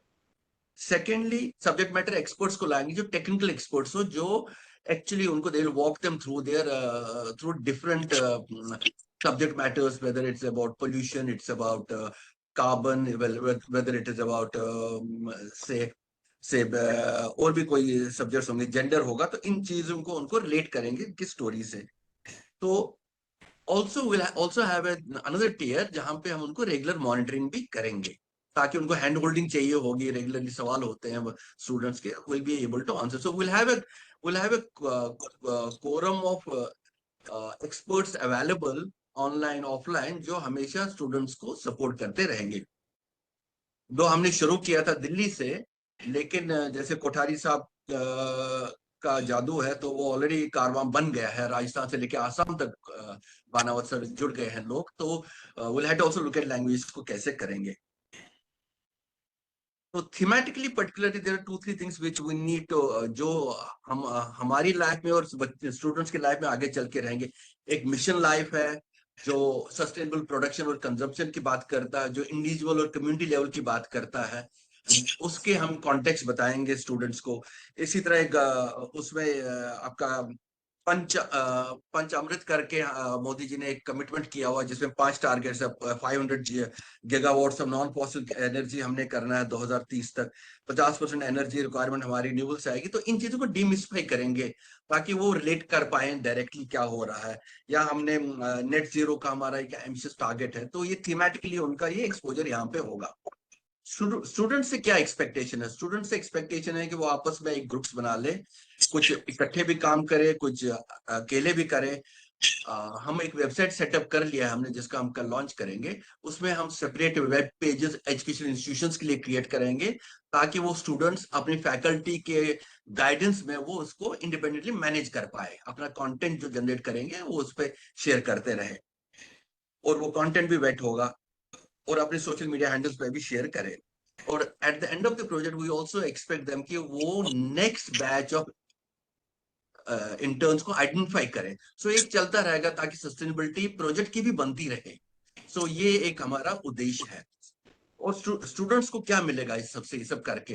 Apart from of course they are doing good, they are working for the environment, उनको कुछ टेंजिबल बेनिफिट्स भी मिलेंगे। एक तो उनको पब्लिकेशन जो कंटेंट करेंगे जनरेट, उसको उनको अपॉर्चुनिटी मिलेगी, सर्टिफिकेट्स मिलेंगे, रिकॉग्निशन मिलेगा। जो उसमें से आउटस्टैंड बेस्ट स्टूडेंट्स और एंट्रीज होंगी, उनको अवार्ड्स मिलेंगे। और most importantly eight the end of the internship, this outstanding ones will get an opportunity to work with companies directly on live projects which will be paid also.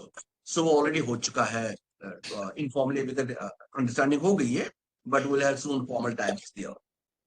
और इस सब में हमारे जो साथी अभी जुड़े हैं वेबिनार में, इनका रोल पिवटल रहता है, बहुत महत्वपूर्ण होता है मानव सर, क्योंकि इनके बगैर तो कुछ हो नहीं सकता। जो हमारे एजुकेशन इंस्टीट्यूशंस हैं, तो हम उनसे उम्मीद करते हैं वो हमारे साथ जुड़ेंगे इस अभियान में। और साथ में एक तो स्टूडेंट्स को भी वो गाइड करते रहेंगे लोकल लेवल पे।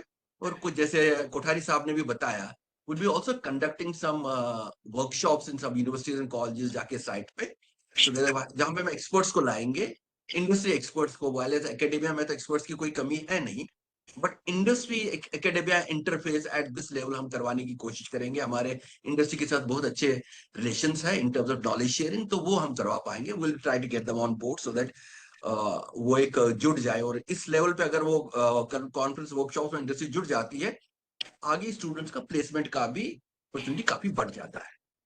सो ये in brief, this about the whole initiative we are undertaking today, and we expect we'll be grateful for all your support. आप साथ जुड़ेंगे और हमें सहयोग देंगे, हम भी आपके साथ मिलकर चलेंगे, एडवाइस देंगे कहाँ पे हमारे करेक्शन की जरूरत है। We'll be open to all that. So this is the crux of it, what I wanted to share today. Panav sir, this is where I would like to rest. Sir बहुत बहुत धन्यवाद। आपकी दिल्ली से शुरू हुई यात्रा आज पूरे राष्ट्रीय स्तर पर कहीं एक अपनी प्रेजेंस शो कर रही है। मुझे लगता है आपकी बहुत बड़ी उपलब्धि है। और जिस तरह से आपने एक सपना देखा है देश भर के युवाओं को एक मंच पे ला करके ऑनलाइन और ऑफलाइन दोनों तरीकों से सेंसिटाइज करने का, जो महत्वपूर्ण इश्यूज हैं, और आपने बताया प्रधानमंत्री मोदी ने जिन चीज़ों को पंचमृत और उसकी बात की आपने, तो जो हमारी राष्ट्रीय योजनाएं हैं उनके साथ जोड़ने का जो ये एक प्रयास है, और उनकी मॉनिटरिंग करके और उनको अंतर्राष्ट्रीय एक्सपोजर, एम्बेसीज के साथ उनको एक पेड इंटर्नशिप का अवसर देना, तो मुझे लगता है कि जो युवा इसको सुन रहे हैं और जो शिक्षक हैं हमारे साथ संयोग से बनारस हिंदू विश्वविद्यालय के डॉक्टर बाला लखेंद्र, वो मुझे दिखाई दे रहे हैं, वो भी हमारे साथ में है। तो मुझे लगता है कि शिक्षकों तक बात पहुंचेगी तो कहीं ना कहीं वो अपने विद्यार्थियों को सेंसिटाइज करेंगे और इस अभियान के बारे में जानकारी देंगे। तो जिस प्रकार के क्रिएटिव माइंड्स जो कहीं उन सामाजिक मुद्दों को लेकर के सोचते समझते चिंतन मनन करते हैं, वो इस अभियान में आगे जाएंगे और अपनी इस पूरी जो अपने सहयोगी हैं उनको भी सेंसिटाइज कर पाएंगे। तो मुझे लगता है कि एक बहुत बड़ा मंच होगा। इसके पूर्व कि मैं बालाजी और हमारे कुछ मित्रों को यहाँ आमंत्रित करूँ अपनी बात रखने के लिए, अपने ऑब्जर्वेशंस और साथ ही कोई उनकी जिज्ञासाएं हो, क्वेरीज हो, तो आपके साथ शेयर करें। लेकिन इसके पहले मैं एक बार फिर प्रियंका जी से अनुरोध करूंगा कि आज की इस जो हमारी शाम है उसकी यादगार के लिए हमारे तीनों एक्सपर्ट्स को ई मेमेंटो और ई सर्टिफिकेट, हालांकि उनके ड्राइंग रूम में ऐसे ई मोमेंटोस, ऐसे मेमेंटोस और सर्टिफिकेट कमी नहीं होगी, लेकिन फिर भी हमारी एक छोटी सी यादगार इस अभियान की मैं प्रियंका जी से अनुरोध करूंगा कि वो ई मेमेंटो और ई सर्टिफिकेट शेयर करें, और मैं सभी को ये फिर व्हाट्सएप पे शेयर कर दूंगा। So thank you so much once again that you give me this opportunity.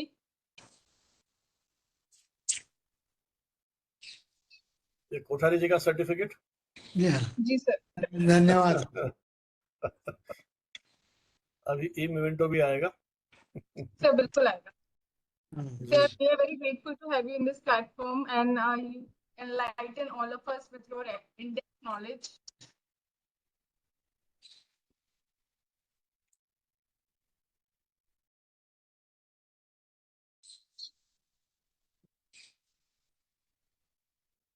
अभी चेंज नहीं हुआ ये।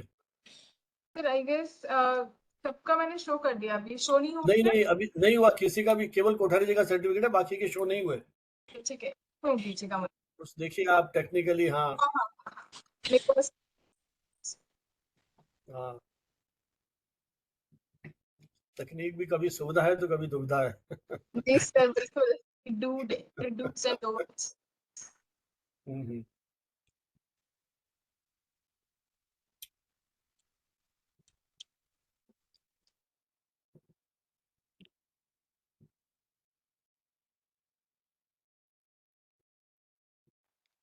जब तक ये सर्टिफिकेट्स शेयर हो, तो भी हमारे मित्र कुछ बात कहना चाहते हैं वो तैयार रहें, इसके बाद इंटरेक्शन सेशन शुरू होगा अपना।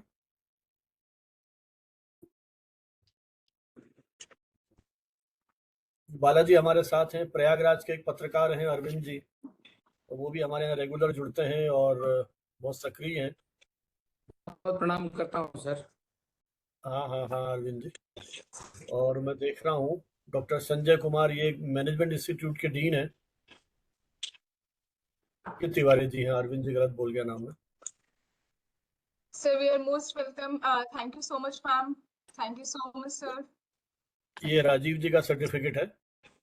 नैना जी का नहीं आया अभी, प्रियंका जी। अच्छा जी सर, एक मिनट सर। हाँ हेलो जी सर, प्रणाम। हाँ भाई सोनू, ये बिहार से जुड़े हैं साहब, सोनू। हम सर आशीष रंजन है सर। सोनू जी लगता है जुड़े हैं कि नहीं जुड़े सर, पता नहीं। अच्छा अच्छा अच्छा अच्छा, आशीष रंजन जी अच्छा, सर। मैंने उधर देखा नहीं, मैं इधर चैट बॉक्स देख रहा था नाम। प्रियंका जी अभी वो ई मोमेंटोस नहीं आए। जी सर, सारी चीजें आ रही हैं सर। हाँ, अभी नैना जी का सर्टिफिकेट है, ई सर्टिफिकेट। Thank you, sir. जी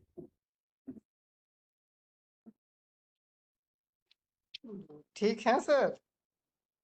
हाँ हाँ बिल्कुल ठीक है। अच्छा, मुझे जुड़ने में सर थोड़ा लेट हो गया, इसके लिए सॉरी सर। कोई बात नहीं, वीडियो सुन लीजिएगा। जी सर। प्रियंका जी सब वो नहीं आ रहे ई मोमेंटोस। अच्छा ओके ठीक।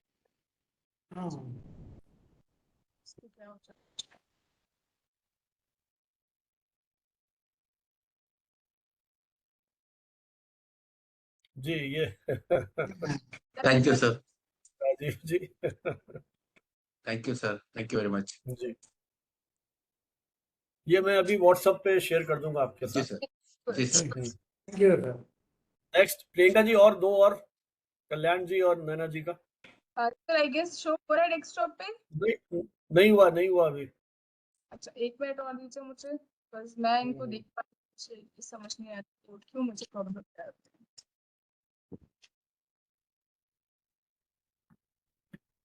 नैना जी का है ये ई मोमेंटो, जी सर और कोठारी जी, हाँ कोठारी जी का रह Thank गया। you so much, sir.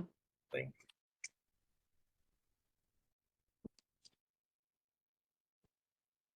ये पुराना आ गया है, ये पुराने जो एक्सपर्ट्स हैं उनका आ गया।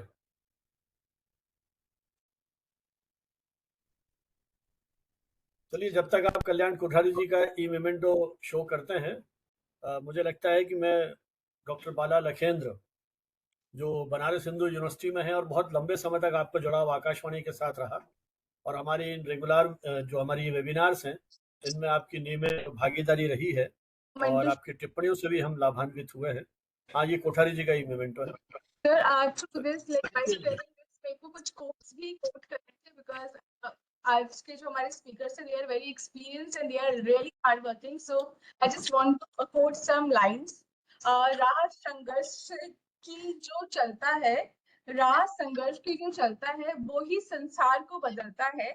जिसने रातों से है जंग जीती, सुबह सूर्य बनकर वही चमकता है। So these all lines goes to sir and ma'am. We are very grateful to have you in this platform. Thank you. And we are really चलिए, thank you inspired very by much. your journey. चलिए, मैं अनुरोध करूंगा बाला जी से कि वो अपनी कुछ बात कहें। डॉक्टर बाला लखेंद्र जी, बहुत बहुत प्रणाम करता हूँ माननीय प्रोफेसर संजीव भानावत जी को। आप सर हमारे प्रेरणा स्रोत हैं और आपके लिए शब्द मैं समझता हूँ बहुत कम है। मैं कुछ भी कहा जाए वो आपके लिए कम ही है सर। जिस तरह से आप मतलब आपकी भाषा, आप जितना अच्छा बोलते हैं, जितना अच्छा एक्सप्रेस करते हैं, और अभी अभी मैं आपका पोस्ट सब देख रहा था जब आप तेजपुर केंद्रीय विश्वविद्यालय से गुवाहाटी होते हुए आप लौटे हैं, तो ये जो एक अलग आप जगा रहे हैं पूरे देश में, हम सचमुच आपको प्रणाम करते हैं। और विश्व पर्यावरण दिवस की पूर्व संध्या पर एक बहुत ही महत्वपूर्ण कार्यक्रम जिसमें आपने भारतवर्ष के नहीं अंतर्राष्ट्रीय स्तर के 3 विद्वानों को आमंत्रित किया, जिनमें प्रोफेसर कल्याण एस कोठारी साहब, डॉक्टर नैना गौतम जी और डॉक्टर राजीव टिक्कू जी, ये तीनों को हम लोगों ने बहुत ही गंभीरता से सुना है। अपनी बात को हम आगे बढ़ाएं उसके पहले सर मैं आपको बताऊं कि लगभग 30 वर्ष पूर्व जब हम लोग विद्यालय में एक प्रतियोगिता करा रहे थे पर्यावरण संरक्षण को लेकर विश्व पर्यावरण दिवस के लिए, तो मुझे याद आ रहा है एक छोटी सी बच्ची जिसे प्रथम पुरस्कार मिला था, उसका स्लोगन मैं पढ़ना चाहूंगा इस अवसर पर, और बहुत ही खूबसूरत है सर। वो है, कड़ी धूप है जलते पांव, होते वृक्ष तो मिलती छांव। आज पूरी दुनिया में जिस तरह से ये अभी मैडम डॉक्टर नैना जी सोलर एनर्जी की बात कर रही थी, हम उस पर भी बात करेंगे, लेकिन जिस तरह से तापमान बढ़ा है और जिस तरह की चीजें हमारे सामने आई है, अभी वाराणसी में सर कल और आज का टेम्परेचर लगभग 43 डिग्री था दिन का। ऐसे लग रहा था कि बाहर निकलने में शरीर जल रहा है, और ये सिर्फ और सिर्फ हमारी नादानी के कारण, हमने जो वृक्षों के साथ, पर्यावरण के साथ, नदियों के साथ, पहाड़ों के साथ अन्याय किया, उसका प्रतिफल है। भी आप सभी जानते हैं, यहाँ जितने विद्वान मित्र बैठे हैं, हम रिपीट नहीं करना चाहेंगे। 1 जून को सिक्किम में जो भूस्खलन हुआ, जिस तरह के बाढ़ की स्थितियां उत्पन्न हुई, तेज बहाव में हमारे 3 सैनिक शहीद हो गए, उनका निधन हो गया। कहता अभी जो एक डाटा बता रहा है कि लगभग 1600 से भी ज्यादा पर्यटक उसमें फंसे हुए थे, उन्हें निकाल लिया गया है, सुरक्षित निकाला गया है। और 9 पर्यटक अभी भी उस भूस्खलन में कहीं या तो बह गए हैं या उनका कुछ अता पता नहीं है। और ऐसी घटनाएं सिर्फ यहाँ नहीं, देश विश्व भर में कहीं ना कहीं हो रहा है। कहीं अतिवृष्टि है तो कहीं अनावृष्टि है, और ये सिर्फ और सिर्फ पर्यावरण के समक्ष जो चुनौतियां हैं उसके कारण है। अभी जब माननीय कल्याण कोठारी साहब कह रहे थे कि वो पूरे भारतवर्ष में, अभी उन्होंने ये भी कहा कि मुख्यमंत्री जी के साथ मिलकर उन्होंने एक पोस्टर जारी किया है, तो मुझे लगता है कि पूरे भारतवर्ष में इस तरह के पोस्टर जारी होने चाहिए। और भारत सरकार ने पिछले दिनों कुछ बहुत अच्छे कार्यक्रम किए, जिसमें मिशन लाइफ एक कार्यक्रम है, महत्वपूर्ण कार्यक्रम है, आप सबों को ज्ञात होगा। उसमें हम लोगों ने वृक्ष बचाने के लिए, जल संकट से बचने के लिए बहुत सारे उपाय किए हैं, और कल भी बहुत सारे संकल्प दोहराए जाएंगे, पौधे लगाए जाएंगे। सर इस अवसर पर मैं बताना चाहूंगा कि काशी हिंदू विश्वविद्यालय ने विशेषकर 2-3 महत्वपूर्ण कार्यक्रम हुए हैं, और उसका मैं रहा हूँ, साक्षी रहा हूँ। हमारे यहाँ मायावाकी या मियावाकी, अब जो उसको कहे, मियावाकी पद्धति से हम लोगों ने 3 पॉकेट बनाए हैं, जहां लगभग 10-10 हजार पौधे हम लोगों ने लगाए। और वो 10,000 पौधे संरक्षित तो नहीं हो पाए, लेकिन हर जगह तीनों सेक्टर में लगभग 8,000 पौधे बचे हैं, 8-8 हजार पौधे, और वो मियावाकी पद्धति बहुत अच्छी पद्धति है, जिसमें आप छोटे भूभाग में बहुत सारा वन लगा सकते हैं, बहुत सारे पौधे लगा सकते हैं। उसमें कुछ फल के पौधे लग सकते हैं, कुछ छायादार पौधे लग सकते हैं, नीम, पीपल और ये पाखर, ये पौधे जो अधिक से अधिक ऑक्सीजन देते हैं उसको लगाया जा सकता है, और ये लगा के हम अपने पृथ्वी को, अपने पर्यावरण को संरक्षित रख सकते हैं। सर, ये दुखद है कि जिस देश में दूध 50 से 60 रुपए लीटर मिलता है, उसी देश में 1 लीटर पानी 180 रुपए में मिलता है। अभी मैं पिछले दिनों बैंगलोर में था सर, 3 दिन पहले जब आप तेजपुर में थे, मैं बैंगलोर में था। मुझे एक होटल में वहां रुकने का मौका मिला, और वहां अगले दिन जब मुझे बिल प्रदान किया गया तो मैंने देखा कि 1 लीटर पानी के लिए मुझे 180 रुपए करके प्रति बॉटल मुझे पे करना पड़ा। तो मुझे बड़ा ये दुख हो रहा है। मैं उसका ब्रांड नहीं लेना चाहता हूं, उस बोतल के ब्रांड का नाम नहीं लेना चाहता हूं, लेकिन आप सब देखेंगे कि ये इस तरह के पानी उपलब्ध हैं जो 180-160 रुपए लीटर मिल रहे हैं। तो क्या ये हमारे लिए चुनौती नहीं है? क्या हमारे लिए दुर्भाग्यपूर्ण स्थिति नहीं है?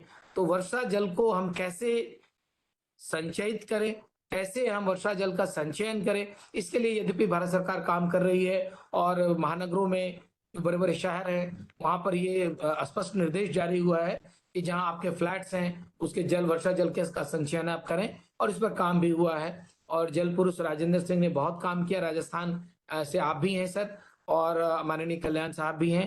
वहां पर वर्षा जल का संचयन पर काम हुआ है, और वृक्ष भी लगे हैं, इस पर भी काम करने की आवश्यकता है। और अभी जैसा कि नैना जी कह रही थी सोलर एनर्जी, सर मैं आपको बताऊं कि अभी एक हमने डिजाइन किया है, पेटेंट डिजाइन हुआ है, मेरा सर्टिफिकेट वो जनरेट होने वाला है। हमने उसमें सोलर एनर्जी को ही ये बनाया है, क्योंकि अब आप जानते हैं कि हम सभी पत्रकारिता के हैं, और एडवर्टीजमेंट हमारा मूल एक क्षेत्र है, एक एरिया है, स्पेशलाइज्ड एरिया है। तो हमने एक सोलर एलईडी स्टैंडिंग बनाया है, रेक्टेंगल फ्लैग्स बनाए हैं जो सोलर एनर्जी से चार्ज होगा, और आप रात में उसको कहीं भी पार्क में या पार्टी के प्लेसेस पे या ऑन द वे आप उसका यूज कर सकते हैं। तो उसमें हमने सोलर एनर्जी का प्रयोग किया है, और वो डिजाइन इस तरह से किया गया है कि उसका वेट लाइट होगा, और अपनी अधिक से अधिक सूचना आप उस पर दे सकते हैं।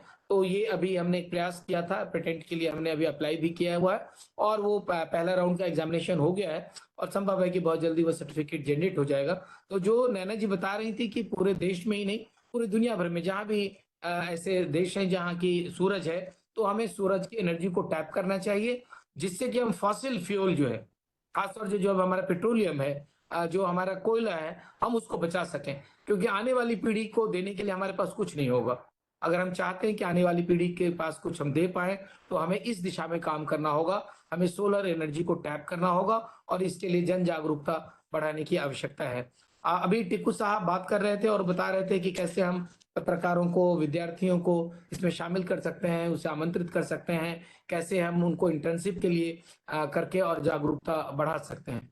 एक महत्वपूर्ण बात जो आप अपने व्याख्यान में कह रहे थे सर, आपने इसी से अपनी बात की शुरुआत की थी। आपने कहा कि क्या मीडिया केवल मीडिया का काम केवल समाचार देना है? बिल्कुल नहीं।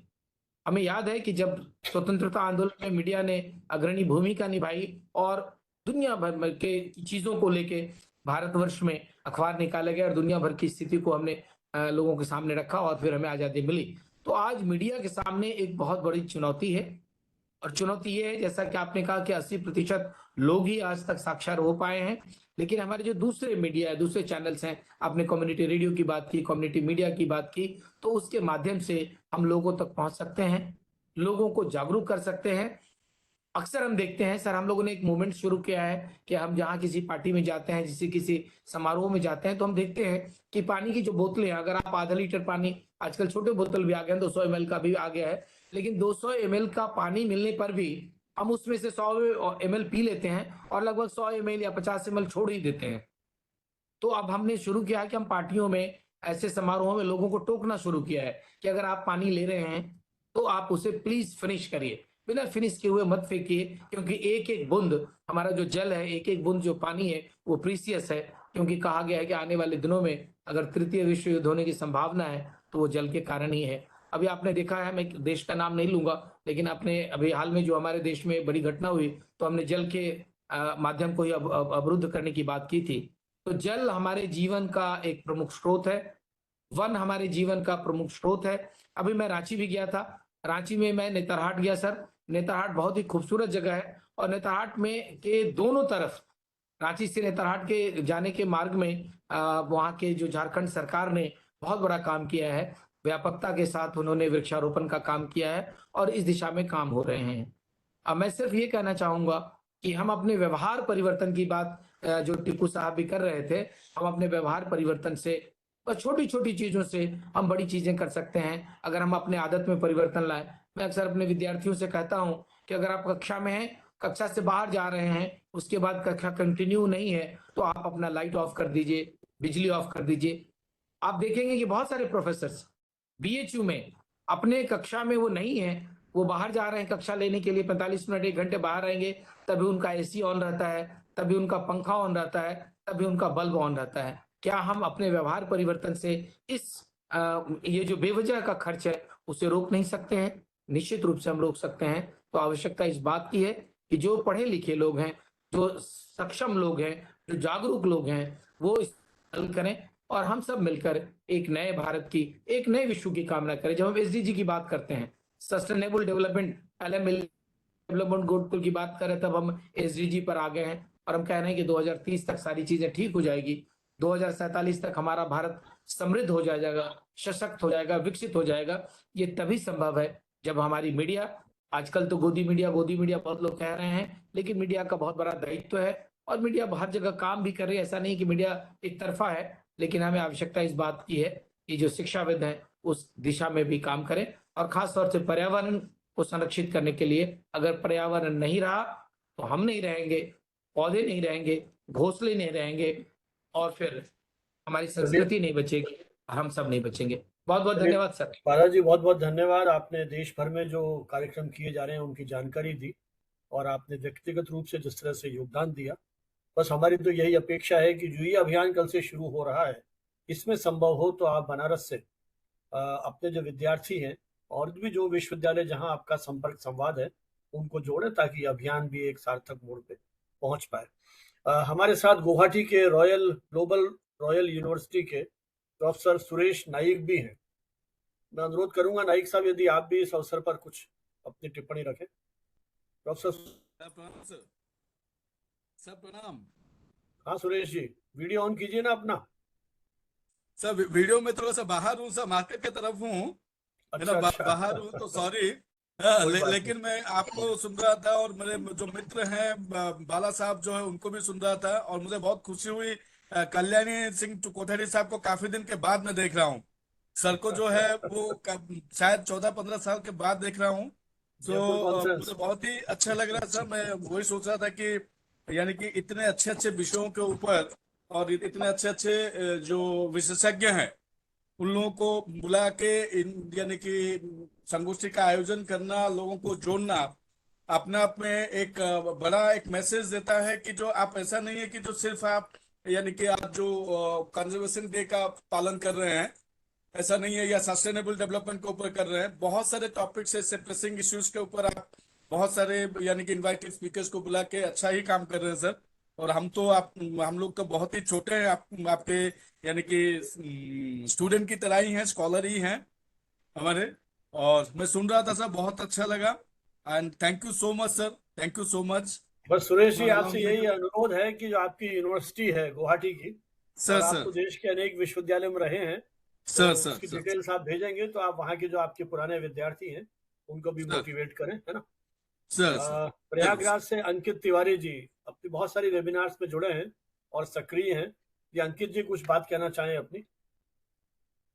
यदि अंकित जी मुझे सुन रहे हो। Sir can I intervene? हाँ, कौन है, नाम बताइए साहब, परिचय दीजिए। डॉक्टर संजय कुमार सदाना। हाँ संजय जी। हाँ, in fact, first of all, I would like to felicitate and congratulate Professor Sanjay Banawat. He is doing a really commendable work in organizing these seminars.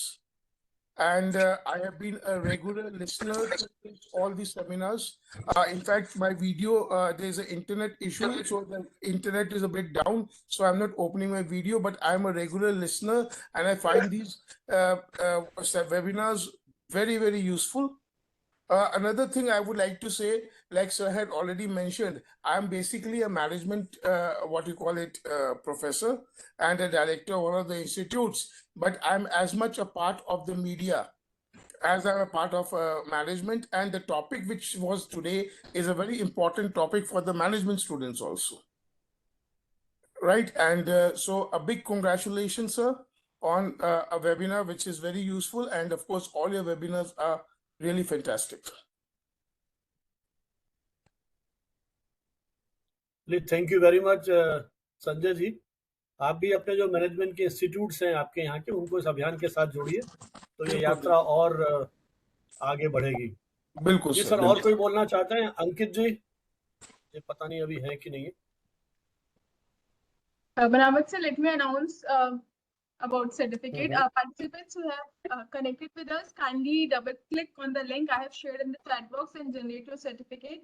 After 10 minutes, I will close the meeting room and you won't be able to generate your certificate. So I request all of you to generate your certificate. Thank you so much, sir. Meerut से हमारे साथ सूरज देव प्रसाद जी जुड़े हुए हैं। सूरज जी, आप कुछ कहेंगे? जी sir प्रणाम। बहुत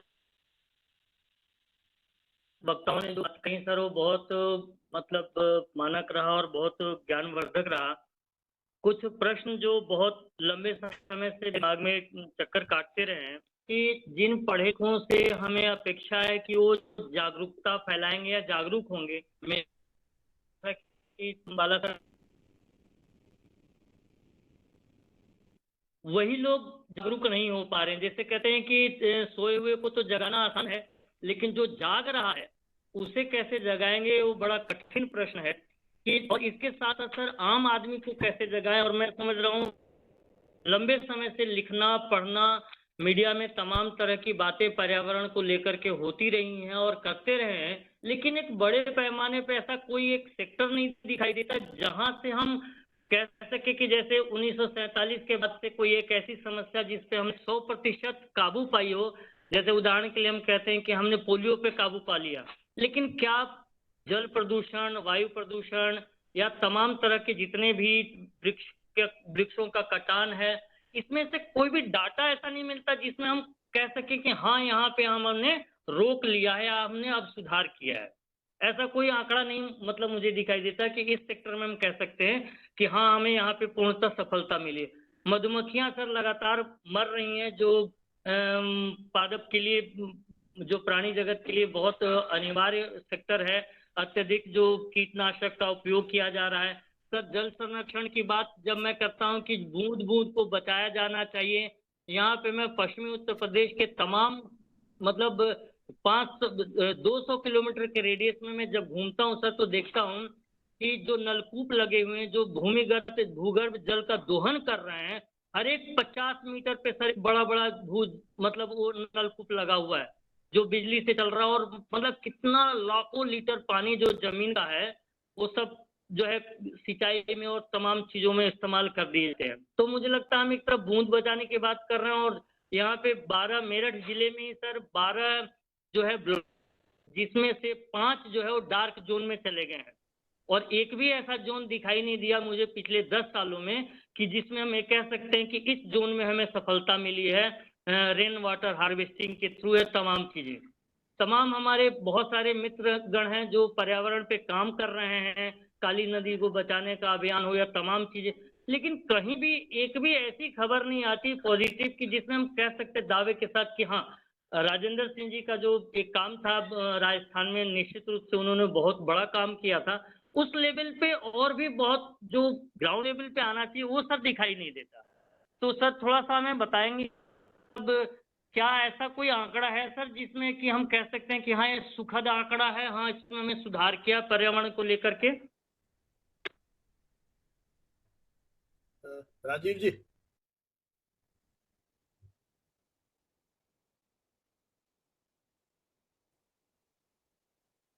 या नैना जी फिर आप बताइए, राजीव जी का लगता है हाँ, कुछ नहीं आई कनेक्शन। कैन सिंह ऐसा अच्छा, कोई स्पेसिफिक आंकड़ा नहीं है, बट एक आंकड़ा बहुत बड़ा है कि मिलियन 400 मिलियन लोग गरीबी की रेखा से ऊपर आए हैं, मल्टी डायमेंशनल पॉवर्टी। अब यही सवाल आता है कि हम अगर इस मल्टी डायमेंशनल पॉवर्टी को ब्रेक डाउन करें डिफरेंट इश्यूज में, तो वहां पे इनडायरेक्ट फर्क पड़ता है।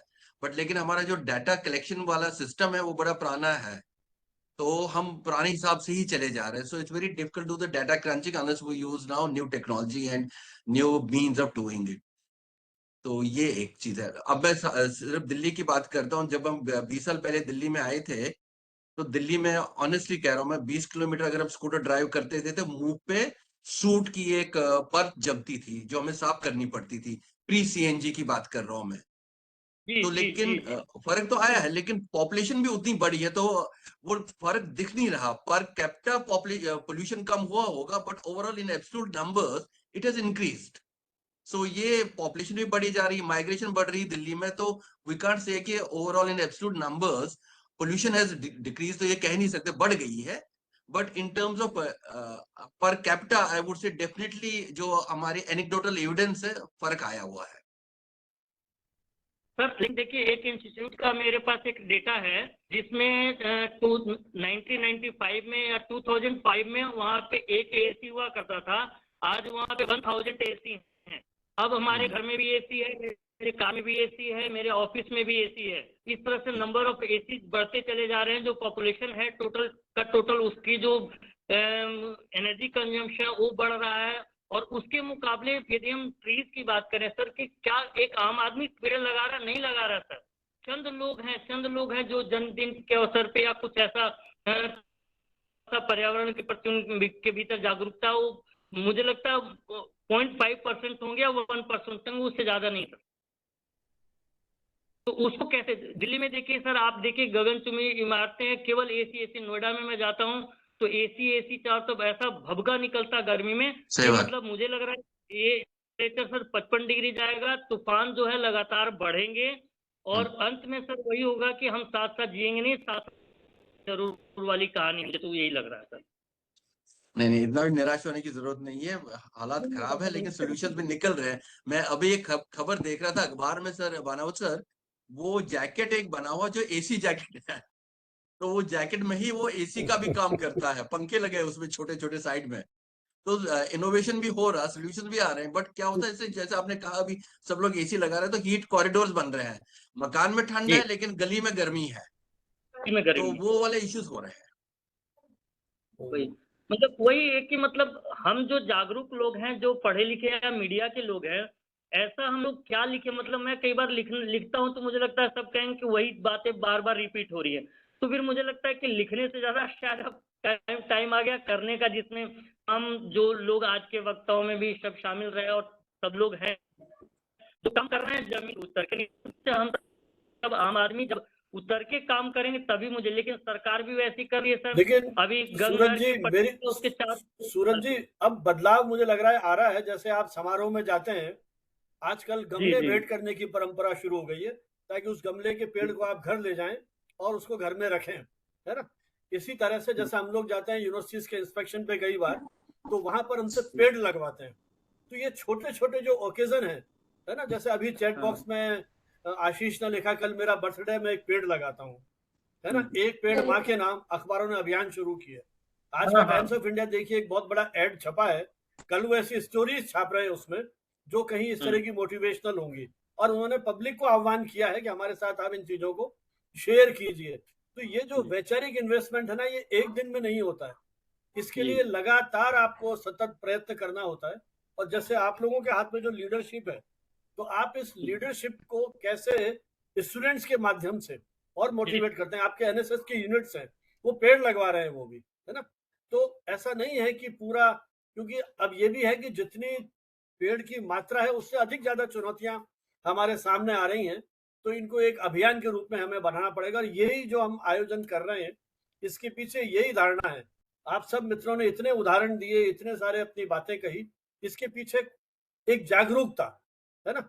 अब ये वीडियो और लोग सुनेंगे, आप इन चीजों को शेयर करेंगे, तो मुझे लगता है कि एक से एक आगे शुरू आंदोलन तो अकेले थे, और कितना बड़ा बनारस के नहीं। हमारे बालाजी हैं, मदन मोहन मालवीय जी ने पूरी यूनिवर्सिटी बना दी अकेले चल करके। तो ये धीरे-धीरे चीजें बढ़ेंगी और प्रकृति का तो हमारे देश में साहब आप तो मीडिया के विद्यार्थी हैं, कबूतरों के माध्यम से संदेश भेजने की परंपरा थी। साहित्य में जब हाँ। अभिज्ञान शाकुंतल में शकुंतला की विदाई हो रही है, तो कालिदास लिखते हैं कि पूरे पेड़, पशु, पक्षी, पौधे सब वियोग में है। मतलब प्रकृति भी मनुष्य की सहचरी है ना? मुझे वो याद आ रहा है गाना, इस हरी भरी वसुंधरा का कौन चित्रकार है।